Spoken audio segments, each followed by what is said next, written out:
Hi everyone, the Lethbridge Hurricanes returned to the friendly confines of the NMAX Centre last evening for the first time after a lengthy BC road trip, facing a banged-up Kootenay Ice team. We begin in the first period, game tied at 1. Joanne Tilla from the slot, roofing it over Liam Liston. 2-1 Kootenay in the lead. Second period, Ice added to that lead here. John Martin dropped it for John Niebrandt, and he tied it up, beating Liston. It's now 3-1 Kootenay. Still in the second, Ice leading 4-2. An innocent-looking shot from Jamin Jakubowski.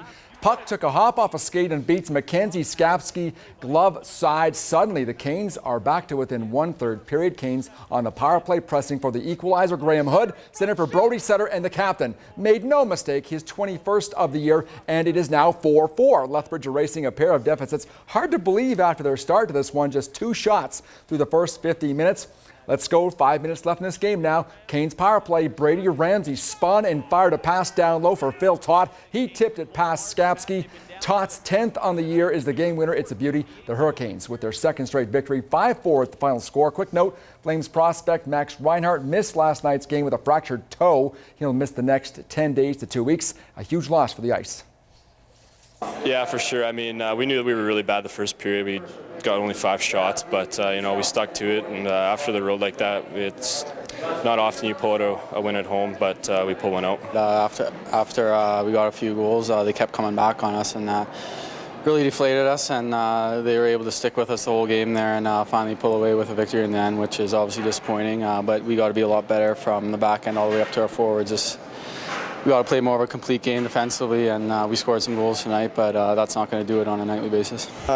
We didn't have a quick start. We went down in the first couple periods, and we just kept battling. We stuck with it, which was big for us, and started going in. We started making our passes, getting the pucks out like we should be, and it was great to win the game. And the Canes will try to stretch their win streak to 3 games on Friday night as they welcome the Medicine Hat Tigers to town. And speaking of those Tigers, they hosted PA last night in a wild one. Second period, 2-2 the score. Curtis Volk with a wrist shot, glove side, and it is now 3-2 for the Tigers. Medicine Hat on the power play now. Hunter Shinkarik passed the puck in front, then got it right back and scored to make it 4-2 for the Tigers. Now the Raiders are last in the conference, but they didn't play like it last night. Mark McNeil set up in front for the goal. That's a beauty. 4-3 now. Back the other way, look at Shinkarik being set up as well in front for a backhand tap-in, which made it 5-3 Medicine Hat to the third period. Once again, it was McNeil for PA. He was unstoppable last night. Top shelf past Tyler Bunz, and the Raiders trailed 5-4, but whatever McNeil can do, Shinkarik can do better. Shorthanded breakaway. He scored to put the Tigers ahead 6-4, and 6-5 was the final. Shinkarik with a hat-trick. McNeil had 4 goals for PA. Curling, Casey Scheidegger of Lethbridge lost last night to Shannon Clybrink at the Alberta Scotties up in Leduc. So Casey was involved in B-side play this afternoon where she won easily 12-6 over Lisa Ayami. The defending champion Shannon Clybrink up against Edmonton's Heather Nedewin. The winner moving on to the A qualifier game. 3-0 Nedewin in the 5th. Clybrink with the hammer. She's left with an easy takeout and scores a deuce. Clybrink trailed 3-2 after 5. To the 8th, Nedewin leading 5-2 now. Clybrink with a chance for the deuce, but she ends up taking out her own stone at the back and settles for a single. 9th then, Nedewin's last stone. Clybrink has a rock at the back of the 4-foot.